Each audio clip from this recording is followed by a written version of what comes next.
അപ്പൊ ഞാൻ ചോദിച്ചതിന് മൂപ്പർക്ക് മറുപടി ഇല്ല. ഏത് പ്രാർത്ഥനയുടെ നിർവചനം അബദ്ധമാണോ അല്ലേ, ഈ നിങ്ങളുടെ നിർവചന പ്രകാരം ഈസാ നബി മുശ്രിക്കാണോ അല്ലേ, അത് മൂപ്പർക്ക് സമ്മതിക്കാൻ കഴിയുന്നില്ല. എന്തുകൊണ്ട്? അയാൾക്ക് തന്നെ ബോധ്യപ്പെട്ടിട്ടുണ്ടാകണം ഞങ്ങളുടെ നിർവചനം ഈ ഹദീസ് കൊണ്ട് അബദ്ധമാണ് എന്നത്. ഇൻഷാ അല്ലാഹ് ഇനി ഞാൻ പറയുന്നു, പ്രവാചകന്മാർ ചെയ്യുന്ന വിഷയം അത് പിൻപറ്റാൻ പറ്റുന്നവരാണ് അവിടുത്തെ അനുയായികൾ. അഷ്റഫുൽ ഖൽഖ് സല്ലല്ലാഹു അലൈഹി വസല്ലമ തങ്ങൾക്ക് അല്ലാഹു പരിശുദ്ധ ഖുർആനിലൂടെ അവതരിപ്പിച്ചു കൊടുക്കുകയാണ്, ഉലൈകല്ലദീന ഹദല്ലാഹ്, അല്ലാഹു ഹിദായത്ത് കൊടുത്ത ആളുകളാണ് പ്രവാചകന്മാർ. ഫബിഹുദാഹു മുഖ്തദിഹ്, അവരുടെ വഴി നിങ്ങൾ പിൻപറ്റണം എന്നാണ് അഷ്റഫുൽ ഖൽഖ് സയ്യിദുനാ മുഹമ്മദ് റസൂലുള്ളാഹി സ്വല്ലല്ലാഹു അലൈഹി വസല്ലമ തങ്ങൾക്ക് പരിശുദ്ധ ഖുർആനിലൂടെ അല്ലാഹു നൽകുന്ന നിർദ്ദേശം. എങ്കിൽ ഈസാ നബി അലൈഹി സ്വലാത്തു വസ്സലാം അല്ലാഹുവിന്റെ റസൂലിന്റെ ഖബറിനു സമീപം ചെന്ന് വഫാത്തായ നബി തങ്ങളെ വിളിച്ചപ്പോൾ നബി സല്ലല്ലാഹു അലൈഹി വസല്ലമ തങ്ങളിൽ നിന്ന് ഉത്തരം കിട്ടുമെന്ന പ്രതീക്ഷയിൽ ഈസാ നബി വിളിക്കുന്ന വിളി ശിർക്കല്ലെങ്കിൽ സുന്നികളായ ഞങ്ങളും വഫാത്തായ നബി സല്ലല്ലാഹു അലൈഹി വസല്ലമ തങ്ങളിൽ നിന്ന് ഉത്തരം കിട്ടുമെന്ന പ്രതീക്ഷയിൽ വിളിച്ചാൽ ശിർക്കല്ല. അതുകൊണ്ടാണ് ഹബീബായ നബി സല്ലല്ലാഹു അലൈഹി വസല്ലമ തങ്ങളെ സിയാറത്ത് ചെയ്യുന്ന സമയത്ത് റസൂലുള്ളാഹിന്റെ ഖബറിടത്തിൽ വന്ന് നബി തങ്ങളെ വിളിക്കണമെന്ന് ഇമാമിങ്ങൾ പറയാൻ കാരണം. നിങ്ങൾക്കറിയില്ലേ, ബഹുമാനപ്പെട്ട മുഹയ്യിദ്ദീൻ ശൈഖ് റളിയല്ലാഹു അൻഹു അവിടുത്തെ ഗ്രന്ഥത്തിൽ റസൂലുള്ളാഹിന്റെ ഖബർ സിയാറത്ത് ചെയ്യുന്ന സമയം എന്ത് ചെയ്യണമെന്നാ പറഞ്ഞത്? യാ റസൂലല്ലാഹ് ഇന്നി അതവജ്ജഹു ബിക ഇലാ റബ്ബി ലിയഗ്ഫിറ ലീ ദുനൂബി അല്ലാഹുമ്മ ഇന്നി അസ്അലുക ബിഹഖ്ഖിഹി അൻ തഗ്ഫിറ ലീ വതർഹമനി. റസൂലുള്ളാഹിനെ വിളിച്ച് നബി സല്ലല്ലാഹു അലൈഹി വസല്ലമ തങ്ങളുടെ ഹഖ് കൊണ്ട്, അവിടുത്തെ ജാഹ് കൊണ്ട് അല്ലാഹുവിനോട് കാര്യങ്ങൾ ചോദിക്കാനും നബി സല്ലല്ലാഹു അലൈഹി വസല്ലമ തങ്ങളെ വിളിച്ചുകൊണ്ട്, നബിയെ തങ്ങൾ മുഖേന ഞാനിതാ റബ്ബിലേക്ക് മുന്നിടുന്നു എന്ന് വഫാത്തായ നബി തങ്ങളെ ഖബറിന്റെ സമീപത്ത് വന്ന് വിളിച്ച് പറഞ്ഞുകൊണ്ടാണ് സിയാറത്ത് ചെയ്യേണ്ടത് എന്നൊക്കെ ലോകപ്രശസ്ത ഇമാമിയങ്ങൾ പറയാനുള്ള കാരണം ഇപ്പോൾ നിങ്ങൾക്ക് എന്ത് ബോധ്യമായി? മുഹീദ്ദീൻ ഷെയ്ഖ് റഹ്മത്തുള്ളാഹി അലൈഹി ഉദ്ധരിച്ച് താങ്കൾ പറഞ്ഞപ്പോൾ മുഹീദ്ദീൻ ഷെയ്ഖ് റഹ്മത്തുള്ളാഹി അലൈഹി ഈ ഹദീസ് ഉദ്ധരിച്ചിട്ടാണോ ആ കാര്യങ്ങൾ പറഞ്ഞിട്ടുള്ളത്? എന്തേ ചിരിച്ചു തള്ളുന്ന? വളരെ ഗൗരവമുള്ള കാര്യമല്ലേ ഈ ലോകത്ത്. ഈ ഒരാൾ പറയുമ്പോ അത് ഇമാമിയങ്ങളെ നിങ്ങൾ അംഗീകരിക്കണമെങ്കിൽ ഖുർആൻ കൊണ്ടോ ഹദീസ് കൊണ്ടോ അവരൊരു വിഷയം പറഞ്ഞാലേ അംഗീകരിക്കാവൂ, അല്ലെങ്കിൽ ഈ വിഷയം വെച്ചുകൊണ്ട് അവരൊരു കാര്യം പറഞ്ഞാലേ അംഗീകരിക്കാവൂ. അങ്ങനെയുണ്ടോ? തീർച്ചയായിട്ടും അവിടെ മൊഹീദ്ദീൻ ഷെയ്ഖ് നിങ്ങൾക്ക് മറുപടി കിട്ടും എന്ന് പറഞ്ഞിട്ടില്ല. ഈ ഹദീസിൽ ഈസാ നബിക്ക് മറുപടി കിട്ടും എന്ന് പറഞ്ഞിട്ടുണ്ട്. അവിടെ വ്യത്യാസം ഉണ്ടല്ലോ. അപ്പോ അഷ്റഫുൽ ഖൽഖ് സയ്യിദുനാ മുഹമ്മദ് റസൂലുള്ളാഹി സ്വല്ലല്ലാഹു അലൈഹി വസല്ലമ തങ്ങളല്ലേ പറയുന്നത്, ഈസാ നബി വിളിച്ചാൽ ഞാൻ ഉത്തരം കൊടുക്കും. ഈസാ നബി വിളിച്ചാൽ ഞാൻ ഉത്തരം കൊടുക്കും. അവിടെ നബി തങ്ങൾ പറഞ്ഞോ നിങ്ങൾ ആരെങ്കിലും വിളിച്ചാൽ ഞാൻ ഉത്തരം തരൂലാന്ന്? തന്നെ അങ്ങനെ പറഞ്ഞോ? നിങ്ങൾ അതും തൊലിക്കും, അതും തൊലിക്കും.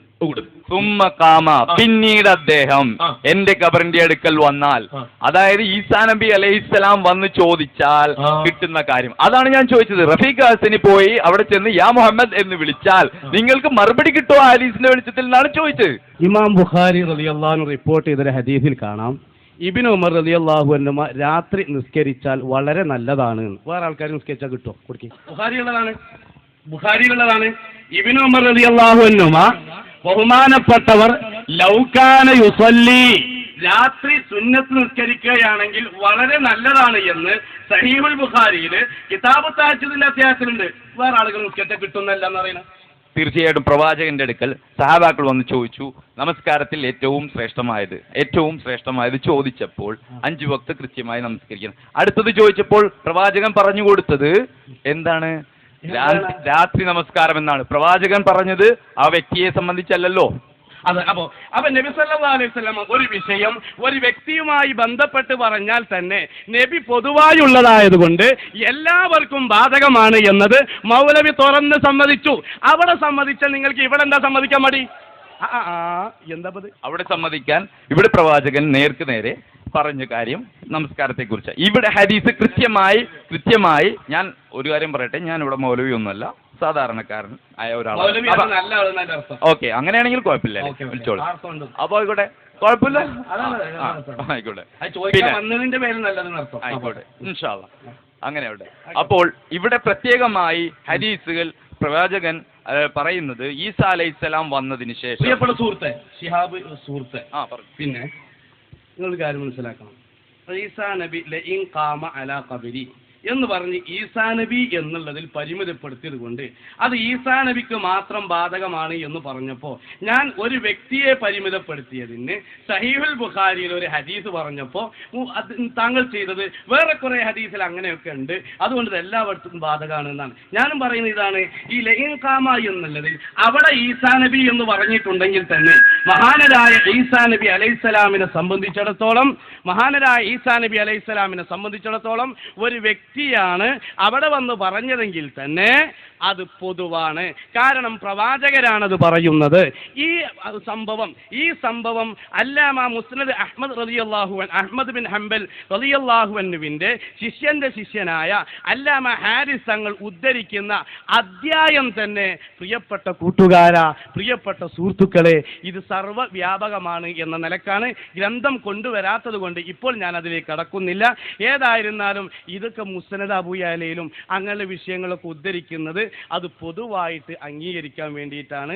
ഏതായിരുന്നാലും ഈസാ നബി എന്ന വ്യക്തി പറഞ്ഞിട്ടുണ്ടെങ്കിൽ തന്നെ ഉലൈകല്ലദീന ഹദല്ലാഹ് ഫബിഹുദാഹു മുഖ്തദി, പ്രവാചകന്മാർ വിശ്വാസപരമായി നിർവഹിക്കപ്പെടാനോ അതല്ലെങ്കിൽ അത്തരം തരത്തിൽ എന്തെങ്കിലും നിർവഹിക്കപ്പെടുന്നുണ്ടെങ്കിൽ അത് അംഗീകരിക്കപ്പെടേണ്ടതാണ് എന്ന് പ്രത്യേകമായി ഉണർത്തുന്നു. മൂസാ നബി അലൈഹിസ്സലാമിന്റെ ഒരു ഹദീസ് ഉദ്ധരിച്ച് ഇമാം ബുഖാരി അത്തരം ഹുക്കുമുകൾ തന്നെ സ്ഥിരീകരിക്കപ്പെടുമെന്ന് സഹീഹിൽ തന്നെ പറഞ്ഞിട്ടുണ്ട്. അതുകൊണ്ട് വ്യക്തിപരം എന്ന് പറഞ്ഞ് തള്ളേണ്ടതില്ല എന്നാണ്. ഇവിടെ നിങ്ങൾ ഇത്രയും നേരം പറഞ്ഞത് വിളി വരെയുള്ളൂ, യാ മുഹമ്മദ്, അതുവരെ പൊതുവായി വരുള്ളൂ. ലഉജീബന്നഹു, തീർച്ചയായും മറുപടി കിട്ടും. അതുകൊണ്ടാണ് ഞാൻ ചോദിച്ചത്. അത് ഉദ്ധരിച്ച റഫീഖാസിന് പോയി യാ മുഹമ്മദ് എന്ന് വിളിച്ചാൽ മുഹമ്മദ് നബി സല്ലല്ലാഹു അലൈഹി വസല്ലമ മറുപടി പറയും എന്ന് ആ ഹദീസ് വെച്ച് റഫീഖാസിനിക്ക് മറുപടി കിട്ടുമെന്ന്. പിന്നെ ലഉജീബന്ന, ഉത്തരം ചെയ്യും എന്ന ഹദീസിലുണ്ടോ? അല്ലേ, ഉണ്ട്. പിന്നെന്താ പ്രശ്നം? നബി സല്ലല്ലാഹു അലൈഹി വസല്ലം പറഞ്ഞു, ഈസാ നബി അലൈഹിസ്സലാം വന്ന് വിളിച്ചാൽ ഞാൻ ഉത്തരം ചെയ്യും എന്ന് പറഞ്ഞു. എന്ന് കരുതിയാൽ വേറെ ആരെങ്കിലും വിളിച്ചാൽ ഉത്തരം ചെയ്യുകയില്ല എന്ന് നബി പറഞ്ഞിട്ടില്ല. അത് താങ്കൾ ഇല്ലാത്തത് പറഞ്ഞതാണ്. അങ്ങനെ പറഞ്ഞിട്ടേ ഇല്ല എന്നൊരു വസ്തുതയാണ്. ഈസാ നബി വന്ന് വിളിച്ചാൽ ഉത്തരം ചെയ്യും. ഒരു വാക്യത്തിൽ, ഒരു സംഭവത്തിൽ, ഒരാളുടെ വിഷയത്തിൽ ഒരു വിഷയം പറഞ്ഞാൽ തന്നെ അത് പ്രവാചകന്മാരെ പോലെയുള്ളവർ പറയുമ്പോൾ അത് ബാധകമാണ്. ഇപ്പോൾ നിങ്ങൾ ചിന്തിച്ചു നോക്ക്, സഹാബി ഒരാൾ വന്നിട്ട് പള്ളിയിൽ മൂത്രമൊഴിക്കുകയാണ്. ആ പള്ളിയിൽ മൂത്രമൊഴിക്കുന്ന സമയത്ത് തടയരുതെന്ന് അവരുള്ള ആളുകളോട് പറഞ്ഞു. അത് ഇന്ത്യക്കാരായ ആളുകൾക്ക് ബാധകമല്ല എന്ന് പറയാൻ പറ്റുമോ? നമുക്ക് മൂത്രമൊഴിക്കാൻ പറ്റുമോ? ഇല്ല. അപ്പോൾ ഓരോ സന്ദർഭത്തിൽ ഓരോ വ്യക്തികളുമായി ബന്ധപ്പെട്ടതാണ് പറഞ്ഞത്. ഏതായിരുന്നാലും ഈസാ നബി അലൈഹിസ്സലാമിന്റെ സംഭവം നബി സല്ലല്ലാഹു അലൈഹി വസല്ലമ തങ്ങൾ പറയുന്നത് അത് പൊതുവായി പറഞ്ഞതാണ്. അല്ല, അത് ഈസാ നബി അലൈഹിസ്സലാമിന് മാത്രമാണ് എന്നുള്ളതിന് ബ്രിങ് ദി എവിഡൻസ്, പറയൂ തെളിവ്. ഈസാ നബിക്ക് മാത്രമാണ് എന്നതിന് ആ ഹദീസിലുണ്ടോ? ആ ഹദീസ് വിശദീകരിച്ച് ഇമാമുകൾ ഉദ്ധരിച്ചിട്ടുണ്ടോ? അത്തെളിവാ വേണ്ടത്, ഇത്തെളിവല്ല. ഈസാ നബി അലൈഹിസ്സലാമിൽ പരിമിതമാണ് എന്നും മറ്റൊരാൾക്കും ബാധകമില്ല എന്നുമാണ് നിങ്ങൾ വാദിക്കുന്നതെങ്കിൽ ആ വാദത്തിന് തെളിവ് എവിടെ? ഈ സദസ്സിൽ കൂടിയിട്ടുള്ള ആര് പോയി വിളിച്ചാലും അവിടെ നിന്ന് യാ മുഹമ്മദ് എന്ന് വിളിച്ച മറുപടി പ്രവാചകൻ ഇനി നിങ്ങൾ പറയും പോലെ പറഞ്ഞ അത് കേൾക്കാൻ നമ്മളെ കൊണ്ട് സാധിക്കില്ല എന്നുള്ളത് കൊണ്ട് തന്നെ ഏറ്റവും വലിയ തെളിവായിട്ട് നിങ്ങൾക്ക് അത് വിളിച്ചോ. തെളിവാ പറഞ്ഞത്? പിന്നെ തീർച്ചയായിട്ടും കാര്യം ഈസാ നബി അലൈഹിസ്സലാമക്ക് പറഞ്ഞു. ഇപ്പൊ ഏതാ പറഞ്ഞ തെളിവ്? നിങ്ങളെ സംബന്ധിച്ചോ എന്നെ സംബന്ധിച്ചിടത്തോളോ ദീനിന്റെ കാര്യത്തിൽ ഒരു തെളിവായി നിങ്ങൾക്ക് പ്രവാചകൻ വേണ്ട, മരിച്ചുപോയ മഹാന്മാരെ വിളിച്ച് പ്രാർത്ഥിക്കാനുള്ള തെളിവായിക്കൊണ്ട് നിങ്ങൾ ഉദ്ധരിച്ച ഹദീസിൽ ഈസാ നബി അലൈഹിസ്സലാം വരുമ്പോൾ ഈസാ നബി അലൈഹിസ്സലാം ചെയ്യുന്ന പ്രവൃത്തികളെല്ലാം കഴിഞ്ഞതിന് ശേഷം ചെന്ന് പ്രവാചകന്റെ ഖബറിന്റെ അടുക്കൽ ചെന്ന് യാ മുഹമ്മദ് എന്ന് വിളിക്കുമ്പോൾ തീർച്ചയായും മറുപടി നൽകും എന്ന് പറയുമ്പോൾ നിങ്ങളത് പറയുന്നു എല്ലാ ലോകത്തുള്ള ജനങ്ങൾക്ക് മുഴുവനാണെന്നുണ്ടെങ്കിൽ ആ മുഴുവനായ ജനങ്ങൾ അവിടെ ചെന്ന് വിളിക്കുമ്പോൾ ലഉജീബന്ന, അത് പ്രവാചകൻ മറുപടി നൽകുമ്പോൾ ആ മറുപടി കേൾക്കാൻ സാധ്യമായവരാണോ നമ്മൾ എന്നാണ്. അതായത് പ്രവാചകന്മാർക്ക് തതുല്യരാണോ ഇവിടത്തെ ജനങ്ങൾ, അല്ലെങ്കിൽ സക്കാഫിമാർ? അങ്ങനെയല്ല, പ്രവാചകൻ അങ്ങനെ പ്രത്യുത്തരം നൽകണം. ഇപ്പൊ അള്ളാഹു സുബ്ഹാനഹു വ തആലയോട് നമ്മൾ ചോദിക്കുന്നുണ്ട്, അള്ളാഹു തആല ഉത്തരം ചെയ്യുന്നത് നമ്മൾ അറിയുന്നുണ്ടോ? കൊടുക്ക്. അങ്ങനെ അതായത് അതായത് പറയണ്ട. അതായത് ഇപ്പോ പ്രവാചകരോട് ചോദിച്ചാൽ പ്രവാചകർ ഉത്തരം ചെയ്യുന്നത് അറിയോ എന്നുള്ളതാണല്ലോ നിങ്ങൾ ഇഷ്ടാല് ആണ്. അള്ളാഹിനോട് ചോദിച്ചാൽ നമുക്ക് രണ്ടാക്കും തർക്കമല്ലല്ലോ, ഇല്ല. അള്ളാഹ് ഉത്തരം ചെയ്യുന്ന വിവരങ്ങൾ അറിയും. അതായത് പരിശുദ്ധ ഖുർആനെ നിന്ദിക്കുന്ന തരത്തിലുള്ള ചോദ്യങ്ങളാണ് താങ്കൾ ഇപ്പൊ അല്ലാഹു സുബ്ഹാനഹു വ തആല മറുപടി നൽകും എന്ന് അള്ളാഹ് പറഞ്ഞു. ഖുർആനെ നിഷേധിക്കേണ്ട ആവശ്യം എന്ത് ഈ കാര്യത്തിൽ? ഖുർആനെ നിഷേധിക്കേണ്ട കാര്യം എന്ത് ഈ കാര്യത്തിൽ? ഹദീസിനെ നിഷേധിക്കേണ്ട കാര്യം എന്ത് ഈ കാര്യത്തിൽ? ആ ഹദീസ് ഞാൻ നിഷേധിച്ചിട്ടേ ഇല്ല. ഉത്തരം ചെയ്യും. അൽഹംദുലില്ലാ, ഉത്തരം ചെയ്യും. ആ ഉത്തരം നിങ്ങൾ കേൾക്കാൻ സാധ്യരാണോ? ഈസാ നബി അലൈഹി സ്വലാമെ പോലെ അസ്ലിമാർക്ക് ആ ചോദ്യത്തിന് മറുപടി അയാ മുഹമ്മദ് എന്ന് വിളിക്കുമ്പോൾ അതിന് മറുപടി കിട്ടുമ്പോൾ അസ്ലിമാർ അത് കേൾക്കാൻ തക്ക പ്രാപ്തിയുള്ളവരാണോ പ്രവാചകന്മാരെ പോലെ? അല്ലെങ്കിൽ ഈസാ നബി അലൈഹി സ്വലാം പ്രത്യേകം എടുത്തു ചോദിക്കട്ടെ, അങ്ങനെ പ്രവാചകൻ ഉത്തരം നൽകിയാൽ അഹ്സനിമാര് കേൾക്കണം എന്നുള്ള എന്തടിസ്ഥാനത്തിലാണ് പറയുന്നത്? കാരണം അള്ളാഹു ഉത്തരം ചെയ്യുന്നത് അറിയണോ? അത് ഖുർആനെ നിന്ദിക്കലായി. അപ്പൊ ഹദീസിൽ പറഞ്ഞപ്പോ ആ ഹദീസ് നബി തങ്ങൾ ഉത്തരം ചെയ്യുമെന്നായത് സമ്മതിക്കുകയാണ്. യഥാർത്ഥത്തിൽ അവിടെ ഫീഹില്ലത്താനി പറഞ്ഞ് രക്ഷപ്പെടാൻ എന്താ കാരണം? അതിലൊന്നും പ്രശ്നം ഉണ്ടായിരുന്നല്ലോ. അന്ന് കായക്കൊടി സാഹിബ് ഫീഹില്ലത്താനി പറഞ്ഞ് തടി തപ്പിയാലോ? എന്തിന്റെ ആവശ്യം? എന്തിനാണ് അങ്ങനെ ആക്കിയത്? അതിത് അംഗീകരിക്കാൻ പറ്റൂല എന്നുള്ളതിന്റെ പേരില്ല. പിന്നെയും കോലാഹലം നിർത്തിയില്ല. അബൂ സഹ്ർ ലഈഫ എന്ന് പറഞ്ഞു, സയ്യിദുൽ മുഖ്ബിർ ലഈഫ എന്ന് പറഞ്ഞു. ഇങ്ങനെ ലഈഫാണോ അല്ലേ എന്നുള്ളത് നെദ്വത്തുൽ മുജാഹിദീന്റെ മുജാഹിദ് സെന്ററിലെ ആദർശ ലബോറട്ടറിയിൽ ഇട്ടിട്ട് തിരിച്ചും മറിച്ചും കറക്കിയിട്ട് ഇന്നേ വരെ തെളിയിക്കാൻ കഴിയാത്ത ഒരു വിഷയത്തിന്റെ പേരിൽ ഇപ്പോ അത് ഉത്തരം ചെയ്യും. ശരി, ഉത്തരം ചെയ്യണത് അഹ്സനിമാരറിയോന്ന് അപ്പൊ തർക്കം. അപ്പൊ അള്ളാഹ് ഉത്തരം ചെയ്യും എന്ന് പറഞ്ഞപ്പോ അത് നിങ്ങൾ അറിയുണ്ടോ എന്ന് ചോദിച്ചപ്പോ അത് ഖുർആനെ നിന്ദിക്കല്. ഇത് ഖുർആനെ നിന്ദിക്കലാണോ? നമ്മൾ പറയുന്നു അള്ളാഹു ഉത്തരം ചെയ്യുന്നത് പ്രകടമായി നമുക്ക് അറിഞ്ഞുകൊള്ളണം എന്നില്ല. നബി തങ്ങൾ ഉത്തരം ചെയ്യുന്നതോ അതും അറിഞ്ഞുകൊള്ളണം എന്നില്ല. നബി തങ്ങൾ ഉത്തരം ചെയ്യുമെന്ന് താങ്കൾ സമ്മതിച്ചതിന് ഏതായിരുന്നാലും അൽഹംദുലില്ലാ, നന്ദി.